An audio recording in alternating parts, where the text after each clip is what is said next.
ये सब उसी तरह से हैं जैसे घर में सामान होता है। घर में सामान होता है, ये माइक रखा है, कुर्सी है, मेज है, पलंग है, तिपाई है, लोटा है, गिलास है, थाली है, ये जो सामान है ना, वैसी पत्नियां हैं। और अगर सामान बेचा जा सकता है तो पत्नियां भी बेची जा सकती है।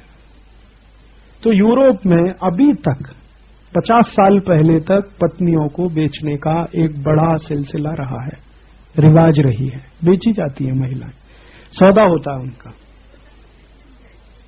एरिस्टोटल ये कह रहा है कि ये जो पत्नियां हैं किसी पति की, वो सब वस्तुओं की तरह हैं। एरिस्टोटल का ये, हाँ, जिसको महान कहते हैं।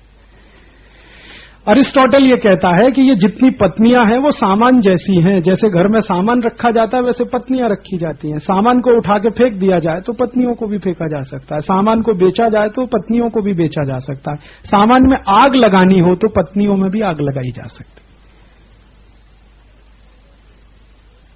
अब अरिस्टोटल जो है वो पूरी सभ्यता का जनक माना जाता है। धर्मपाल जी बार बार कहते हैं कि European civilization is a footnote of Aristotle. ये है। अब जब ये अरिस्टोटल ने कह दिया तो बन गया ये तो परंपरा। अब अरिस्टोटल जो कह रहा है वो देख के ही कह रहा है ना, जो समाज में चलता होगा उसको देखा, उसी को थ्योराइज किया होगा, और तो कहां से लाया? आसमान में से तो जाके कोई थ्योरी लाया नहीं होगा वो। तो ये है। तो जिस समाज में महिलाओं की ये हैसियत रही हो, उस समाज में फिर क्या निकलने वाला है? अब निकलने वाला ये है कि इच्छा है तो किसी पत्नी को रखो, नहीं है तो निकाल दो। अब वो जो निकाल दी गई महिला है वो क्या करेगी? तो उसके लिए ब्रॉथल्स बनाए गए, वैश्याघर बनाए गए। अभी आजकल उनको पब्स कहा जाता है यूरोप में, PUB, पब। पब जो होते हैं वो पुराने 200 साल पहले के ब्रॉथल्स हैं, वैश्याघर हैं। तो ये वैश्याएं आएंगी कहां से? घरों में से निकाली हुई पत्नियां हैं, अब उनके पास कुछ नहीं है तो वैश्यावृत्ति करें आके। अब उनका काम क्या है वो और भी मजेदार है। इनका काम क्या है तो अरिस्टोटल भी कहता है, फिर उसके आसपास के बहुत सारे सुकरात वुकरात भी ये मानते हैं कि ये जो निकाली गई पत्नियां हैं जो वैश्यावृत्ति का काम कर रही हैं, ये जो है समाज के लिए जो जरूरी है वो करें।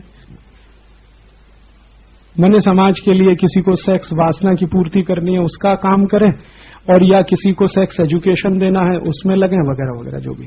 तो उनको मिस्ट्रेस कहा जाता है। जो मिस्ट्रेस शब्द हम इस्तेमाल करते हैं ना, आगे से ध्यान रखिएगा, किसी को आप मिस्ट्रेस जब कहें, हमको अंग्रेजी में शब्दों का अर्थ नहीं मालूम है और हम इस्तेमाल करते रहते हैं, कह देते हो ना मिस्ट्रेस। ये मिस्ट्रेस यही महिलाएं होती हैं जिनको पतियों के द्वारा घर से निकाल दिया जाए और जो वैश्यावृत्ति के काम में लगी हो, किसी पब्स में लगी हो, ब्रोथल्स में लगी हो, वो ये सब करें। उनका कोई अधिकार नहीं है समाज में। उनके साथ चाहे कोई बलात्कार कर सकता है, चाहे कोई खून कर सकता है, उनका जो चाहे कोई कर दे, उनके कुछ अधिकार नहीं। ये है। तो ये वैश्यावृत्ति इतनी ज्यादा यूरोप में क्यों है, उसका ये आंसर है। जब महिला की हैसियत आप जो है एक वस्तु जैसी बनाएंगे, तो वस्तु तो जैसी है वैसी महिला है, तो उसमें से तो यही निकलेगा ना। तो अभी जब हमारे बहुत सारे दोस्त यूरोप और अमेरिका जाते, कहते यार बड़े पब्स हैं वहां पे, तो वो तो आज से थोड़ी हैं, 500 साल से, 1000 साल से। थोड़े बेहतरीन हो गए हैं, अभी पहले खराब थे। खराब और बेहतरीन में थोड़ा अभी लाइट अच्छी है वहां पर, फर्श बहुत अच्छा है, वो थोड़ा म्यूजिक अच्छा है। पहले उतना अच्छी लाइट नहीं होगी, उतना अच्छा फर्श नहीं होगा, लेकिन आत्मा तो वही है ना। वो बाहर के ढांचे में मत फंसिए कि वो लाइट अच्छी है, कि फर्श बहुत अच्छा है, कि डांस बहुत अच्छा हो सकता है कि नहीं हो सकता, ये तो फालतू बात है। असली बात तो ये है कि वो किस मान्यता से बनाए गए। तो वहां ब्रोथल्स इस तरह के हैं, वैश्याघर इस तरह के। अब हिंदुस्तान में देखिए, हिंदुस्तान में क्या है? हिंदुस्तान में तो एक पत्नी व्रत है, एक पति व्रत है, भगवान राम हो चाहे वो कोई दूसरे हो। अब जिस देश में एक पत्नी व्रत, एक पति व्रत, तो वहां ब्रोथल्स तो होने वाले नहीं है। तो फिर यहां क्या होंगे? तो यहां ये रहा है कि बहुत सारी महिलाएं स्वभाव से और अपनी इच्छा के अनुसार विवाह न करें, ईश्वर के लिए समर्पित हो जाएं, मंदिर में जाएं, पूजा करें वगैरह। ये उड़ीसा में का आया है काल कार्यकर्ता, तो देवदासी होते हैं। तो कोई इच्छा से हो गई देवदासी, वो भगवान के लिए समर्पित है। ये तो हुआ ही है ना। मीरा तो कहती है कि मेरा विवाह तो कृष्ण से हो गया, अब बात खत्म हो गई, अब तो कोई प्रश्न ही नहीं है। तो आप देवदासी हो सकते हैं। और देवदासी से थोड़ा शायद नीचे गणिकाएं होती हैं जो मंदिरों में भगवान की पूजा करने के लिए नृत्य करती हैं, श्रृंगार करती हैं, वगैरह वगैरह करती हैं। तो अब हम हिंदुस्तान में गाली देते हैं कि यहां तो देवदासी प्रथा है, और ये दिखाई नहीं देता कि यूरोप में क्या है। और यूरोप से कोई आके हमको समझाएगा कि तुम्हारे यहां तो बड़ा अत्याचार हो रहा है महिलाओं पे, देखो देवदासी हो गई, देखो गणिका हो गई। उनको अपना तो बताना नहीं है कि हमारे यहां तो उससे भी ज्यादा खराब स्थिति। तो उन्होंने जो ब्रॉथल्स बनाए, कॉन्वेंट क्यों बनाए वो समझ में आया आपको, ब्रॉथल्स उन्होंने क्यों बनाए वो समझ में आया, पब्स क्यों बनाए ये जो पब्स और ब्रॉथल्स है, इनका मुख्य काम क्या है? मुख्य काम इनका है सेक्स एजुकेशन देना। तो ये सब मिस्ट्रेस हैं, वो ये करेंगी। अब इनमें संबंध जो है वो किसी के भी हो सकते हैं। कोई मां अपने बेटे को भी सेक्स एजुकेशन दे सकती है, क्योंकि वो तो निकाली गई है ना, उसका बेटा चला गया उसके पास। भाई बहन को दे सकती है। तो कभी कभी आजकल आप सुन लेते हैं ना, यूरोप में, अमेरिका में ऐसे कहानियां होती हैं। ये आज की नहीं, ये तो 1500 साल पुराने कहानी किस्से। तो अब ऐसे समाज में आप शुचिता की बात करें, वो तो उनके लिए मूर्खता ही है ना। तो जब ये बिल क्लिंटन करता है तो उस पर हैरान होने की जरूरत नहीं है, क्योंकि उनकी परंपरा में से ये आया है। मोनिका लेविन्स्की इंटर्न है, एक तरह से मिस्ट्रेस ही है वो। मोनिका लेविन्स्की की कहानी आपने सुना होगा, उसके साथ एक शब्द इस्तेमाल, इंटर्न। इंटर्न वही है, मिस्ट्रेस के लगभग बराबर की। ऐसे और भी होते हैं, उनके काम यही है। तो ये एक है, इससे कुछ समझ में आता है कैसा यूरोप। अब एक दूसरी बात है कि यूरोप में क्या होता है कि जितने भी लोग हैं उनमें 2 कैटेगरी है मैक्सिमम। एक तो कैटेगरी है राजा की, राजा के साथ जो राजपाट करने वाले लोग हैं उनकी एक कैटेगरी है, और बाकी दूसरी कैटेगरी है गुलामों की।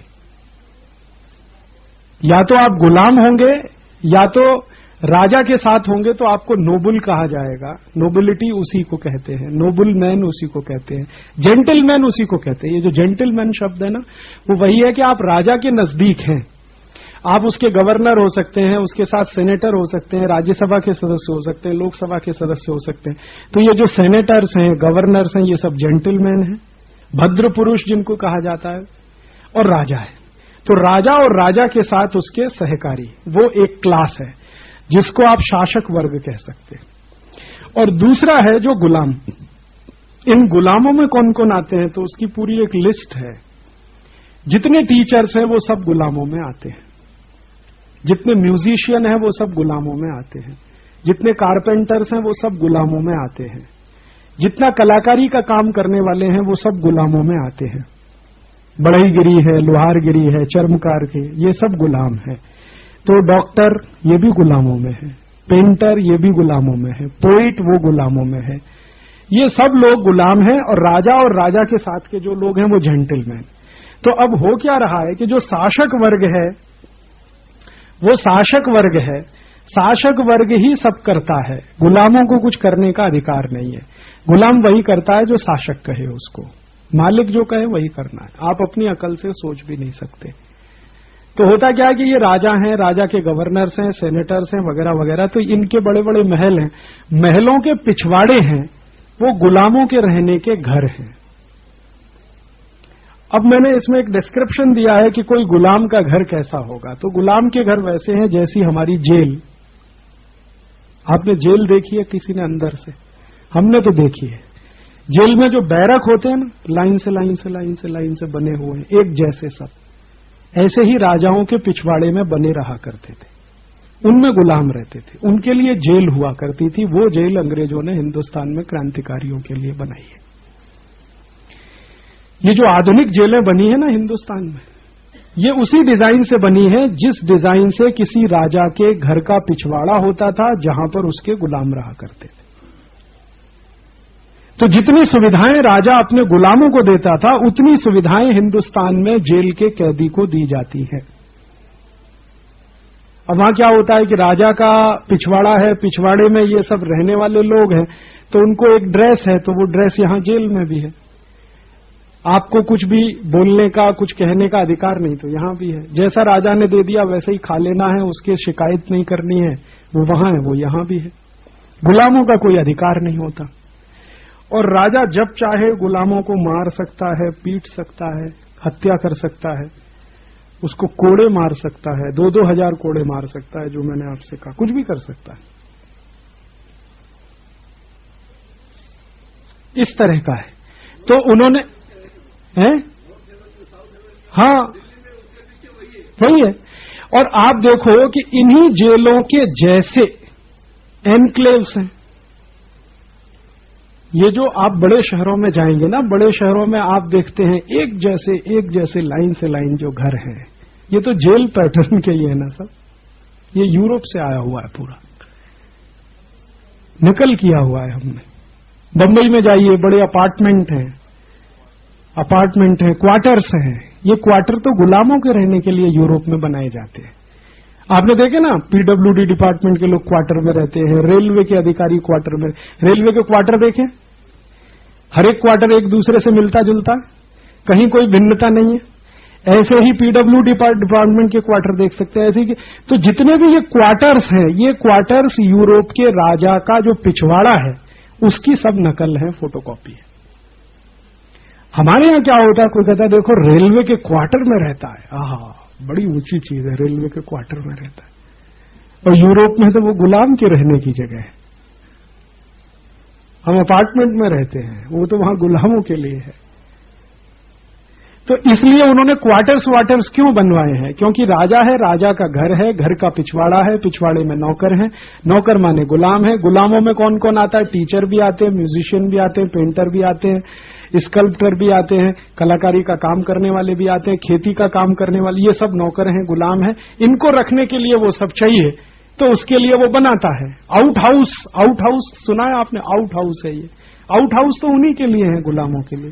तो यहां हर एक एमपी की कोठी में आउट हाउस बना है हिंदुस्तान में। आप आ जाइए, देख लीजिए, दिल्ली बने हैं ना, एमपी की कोठी है, 5 एकड़ की है, उसमें आउट हाउस बने हुए हैं, उसमें रहते हैं सब।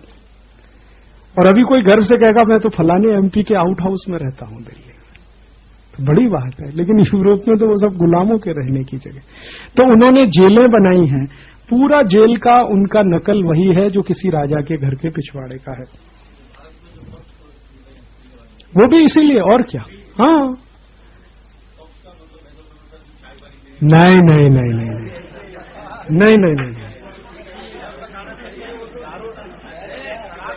सिर्फ शराब ही नहीं, शराब तो छोटा हिस्सा है। नहीं। देखिए, हम देखिए, एक बात आपने ध्यान से सुनी होगी। पवन गुप्ता ने जब पहला व्याख्यान दिया यहाँ, तो उन्होंने ये कहा कि शब्द तो लगभग एक जैसे हैं, अर्थ उसके अलग अलग समाज में अलग अलग हुआ करते हैं। तो पब आप एक अर्थ में इस्तेमाल करते हैं, उनके यहां असली अर्थ पब का क्या है? वो ये है कि जहां पर आप कुछ भी कर सकें, वैश्यावृत्ति कर सकें, वैश्यागमन कर सकें, मिस्ट्रेस को रख सकें, जहां पर सेक्स एजुकेशन दे सकें समाज के लोगों को, बच्चों को, उनके लिए सब पब्स। हाँ, हो ही रहा है ना। दिल्ली में, बेंगलोर में, ये जो बड़े बड़े शहरों में पब्स हैं, तो वहां तो यही हो रहा है ना, क्योंकि वो उन्हीं की नकल करके बनाए, वही कर रहे हैं यहां भी। ये जो बड़े घरों के रईस ज्यादा लड़के लड़कियां जाते हैं, वो सुना था जेसिका लाल मर्डर केस, वो क्या था? पब में ही तो हुआ था। वो एक नवाब का लड़का आया, बिगड़ैल, उसने मांगा शराब लाओ, उसने कहा कि देर हो गई है, निकाला, रिवॉल्वर मार दिया। ये तो यूरोप में ही होता है, तो यहां भी होने लगा है अब तो ये। हाँ, राष्ट्रपति के खानदान के लोग हैं जिसने ये सब किया था, तो मन से वो भी अंग्रेजियत वाला होगा, तो पब में गया होगा, उसने वेटर बुलाया होगा। वेटर महिलाएं होती हैं ज्यादातर पब्स में। उसने कहा कि अभी टाइम पूरा हो गया है, तो उसने कहा नहीं लाओ, उसने कहा नहीं, तो निकाल के गोली मार दी। यूरोप में ये होता है सामान्य रूप से कि पब में आप गए हैं, आपने ये सब मांगा, नहीं मिला तो मारपीट हो जाएगी, हत्या भी हो जाएगी। अच्छा, अब ये जो गुलाम है, उनके अधिकार कुछ नहीं है। ना वो जमीन खरीद सकते हैं, ना घर बना सकते हैं, न मकान के मालिक हो सकते हैं। इसलिए हमेशा राजा की कृपा पर निर्भर रहना है उनको। हमेशा राजा को खुश करना है ताकि उसकी दया बनी रहे और वो घर में रहने की परमिशन उसको देता रहे। राजा की दया दृष्टि खत्म तो उसको मार डालेगा या निकाल देगा घर के बाहर। उसका अपना कुछ अस्तित्व नहीं, अपनी कोई हैसियत नहीं, अपना कुछ मतलब नहीं। अच्छा, इसमें कभी कभी राजा को दया आ गई तो कुछ को उसने आजाद कर दिया कि जाओ अब तुम आजाद हो गए। तो ये जो आजाद हुए लोग हैं इनके बारे में अरिस्टोटल कह रहा है कि किसी भी समाज के टोटल पॉपुलेशन के 5% से ज्यादा को आजाद नहीं रहना चाहिए, नहीं तो बिगड़ जाता है। अरिस्टोटल कह रहा है, मैं नहीं कह रहा हूं, अरिस्टोटल कह रहा है। अरिस्टोटल कह रहा है कि किसी भी समाज में जो टोटल पॉपुलेशन है उसका 5% से ज्यादा स्वतंत्र नागरिक नहीं होने चाहिए, बाकी सब गुलाम। माने 95% को गुलाम बना के रखना है, 5% को स्वतंत्र रखना है शासन चलाने के लिए।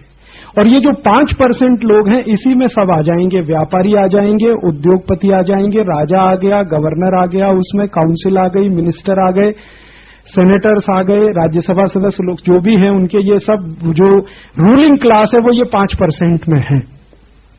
5% रूलिंग क्लास है, 95% को तो सिर्फ ऑर्डर फॉलो करना है। इसी को उसने डेमोक्रेसी भी कहा है। हाँ, यही डेमोक्रेसी है। ये तो कहने की बात है, असली तो ये है कि आपको 95% को गुलाम बना के रखना है। अब गुलाम बना के रखने का एक पीरियड में एक तरीका, दूसरे पीरियड में थोड़ा बदला हुआ एक दूसरा तरीका। अब मैं बताता हूं।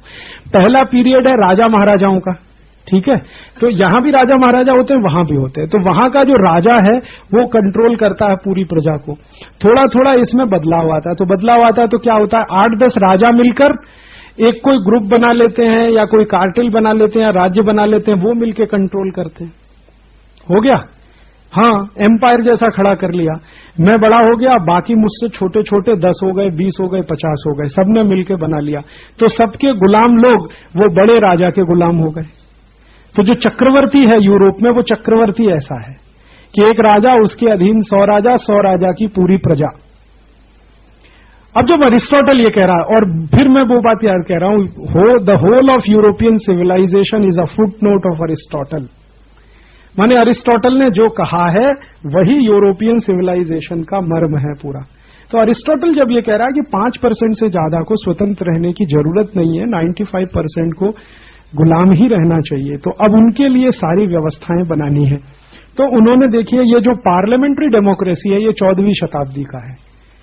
मैग्ना कार्टा की कल बात चल रही थी ना, उसमें से पार्लियामेंट्री डेमोक्रेसी आया। तो मैग्ना कार्टा का चार्टर क्या है, कुछ लोग आपस में मिलकर संधि कर रहे हैं, उसमें राजा ही ज्यादा है, वो मिलकर तय करते हैं और वो तय करके एक वो बना लेते हैं, स्थान बना लेते हैं, और वो ये कहते हैं कि हम अलग अलग जगह अपने महल में बैठे, आके सब साथ में यहां बैठे, तो उसको पार्लियामेंट कहा है उन्होंने। जहां पर ये राजा और राजा के साथ के जो रूलिंग क्लास के लोग आके बैठे, मिलजुल कर कुछ फैसला करें, तो वो पार्लियामेंट हो गया। अब वो पार्लियामेंट के नीचे जो कुछ चल रहा है वो पार्लियामेंट्री डेमोक्रेसी हो गया। तो अब इसमें तंत्र कैसा बनेगा, तंत्र ऐसा बनेगा कि राजा मुख्य है, राजा के नीचे उसका साथ रूलिंग क्लास है, तो रूलिंग क्लास का एक ही काम है, नीचे से सब लाना, राजा को देना। फिर राजा की इच्छा है उसमें से क्या खर्च करना, क्या नहीं करना। तो ये जो टैक्सेशन का सिस्टम आया उनके यहां से, वो इसमें से आया कि सारा टैक्स इकट्ठा करो, राजा के पास लाओ। टैक्स इकट्ठा करने के लिए पूरा क्लास है, वो क्लास इकट्ठा करके लाएगा, टैक्स राजा को देगा, राजा उसमें से डिस्ट्रीब्यूट करेगा। तो वो डिस्ट्रीब्यूशन किस तरह का, 25% राजा ने अपने पर्सनल पॉकेट में रख लिया, 25% राजा ने चर्च को दे दिया, और जो बचा हुआ 50% है वो रूलिंग क्लास में डिवाइड हो गया। अब नीचे क्या गया, कुछ भी नहीं, नीचे देना ही नहीं है, नीचे कुछ देना नहीं है। अब नीचे देना है तो कितना देना है, तो अरिस्टोटल उसके लिए भी कह रहा है। अरिस्टोटल कह रहा है कि ये जो गुलाम लोग हैं इनको अगर पगार किसी काम के लिए दी जानी चाहिए तो उतनी ही दी जानी चाहिए कि वो सिर्फ जिंदा रह सके, ज्यादा पैसा उनको खराब करेगा। तो मजदूरी उतनी ही मिलनी चाहिए किसी गुलाम को कि वो जिंदा रहे।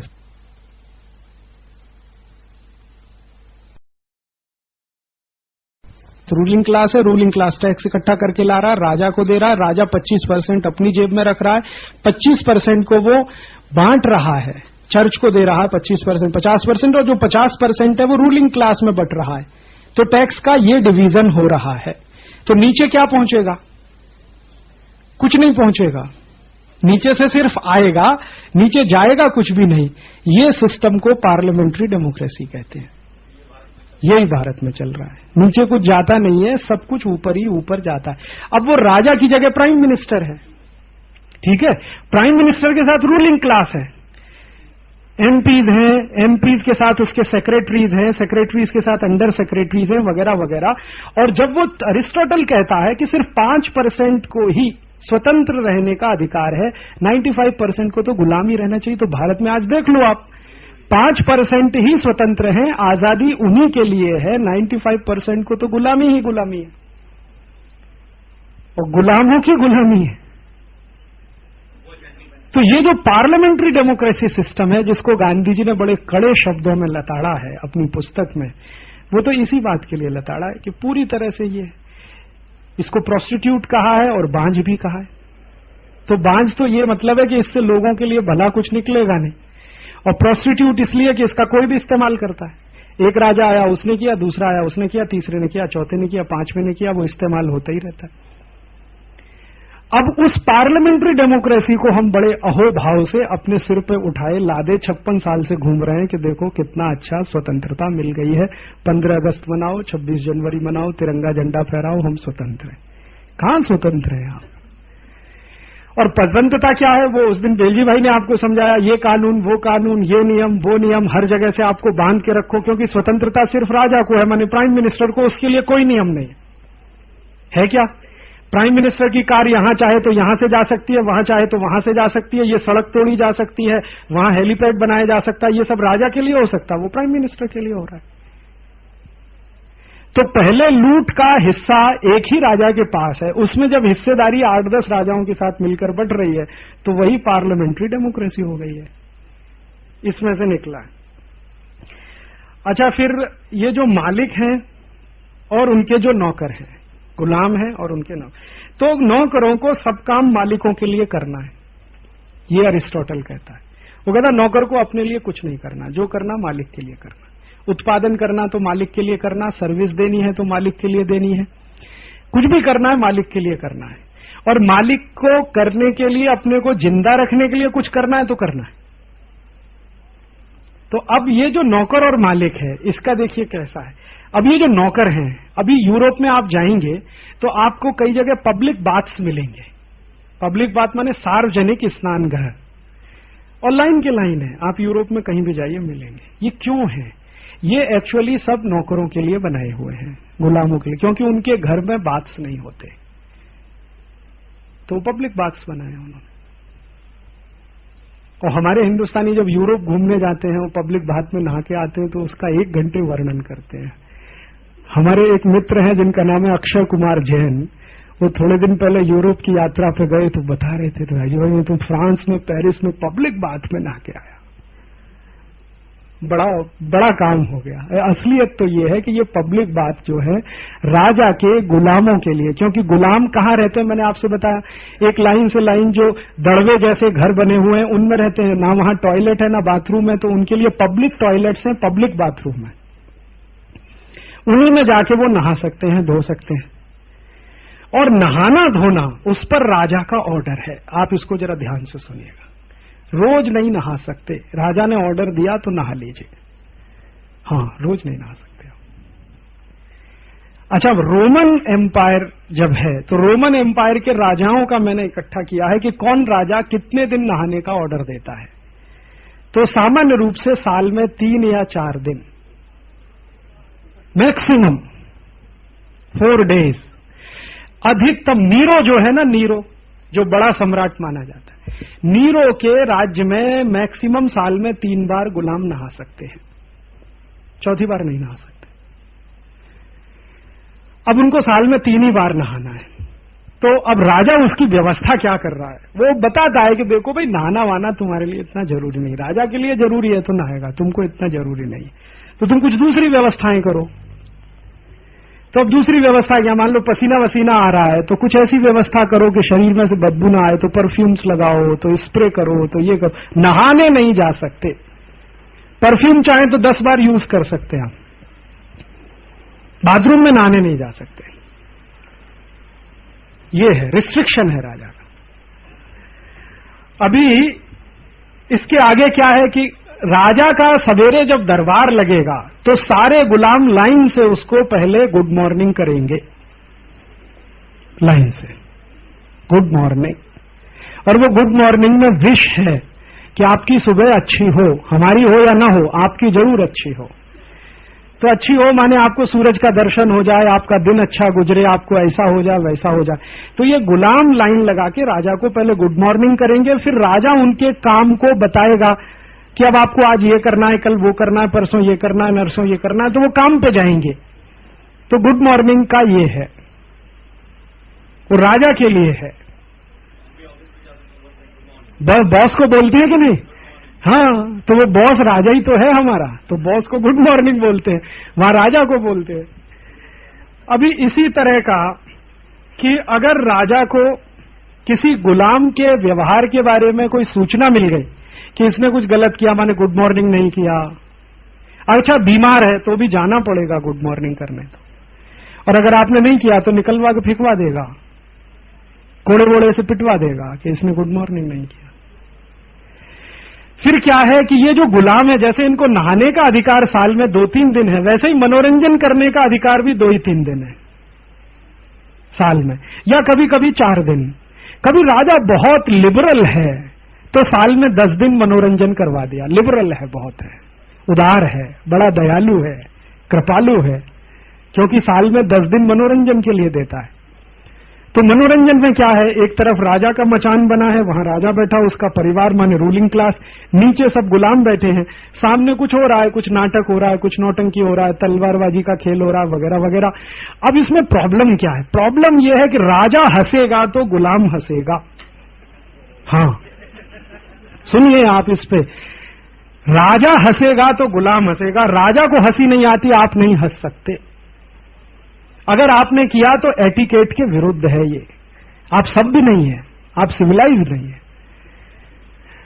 अब ऐसा हो जाता था कई बार कि राजा को हंसी नहीं आई लेकिन गुलामों को आ गई, तो खड़ा करेगा और अगले दिन कोड़ों की सजा, 10 कोड़े इसको मारो, 20 इसको मारो, 50 इसको मारो, 100 इसको, सजा है।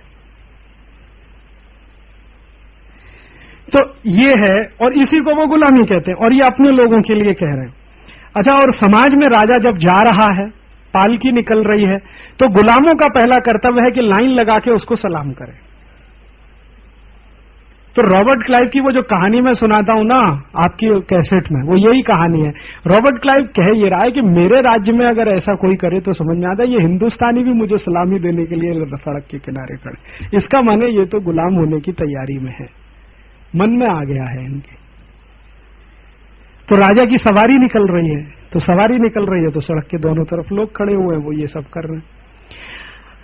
अच्छा, ये जो एक और अरिस्टोटल की बात बताता हूं। अरिस्टोटल ये कह रहा है कि राजा बिना रिश्वत के तो नहीं चल सकता, रिश्वत तो चाहिए। और वो ये कह रहा है कि ये सिस्टम में करप्शन तो जरूरी है। तो मैंने कहा ना, टैक्स आया, 25% राजा ने अपनी जेब में रखा, ये क्या है? करप्शन नहीं है? टोटल टैक्स आया, उसका 25% राजा ने अपनी जेब में रख लिया, करप्शन है। अब अरिस्टोटल कह रहा है, उसको जस्टिफाई कर रहा है कि ये तो चाहिए ही नहीं, तो राजा काम कैसे करे? और 25% बांट लिया, चर्च को दे दिया, और 50% बांट लिया उसके सब अधिकारियों ने, तो आपके हिसाब से 100% करप्शन हुआ कि नहीं हुआ? तो वो तो उनकी सोसाइटी का अंग है करप्शन।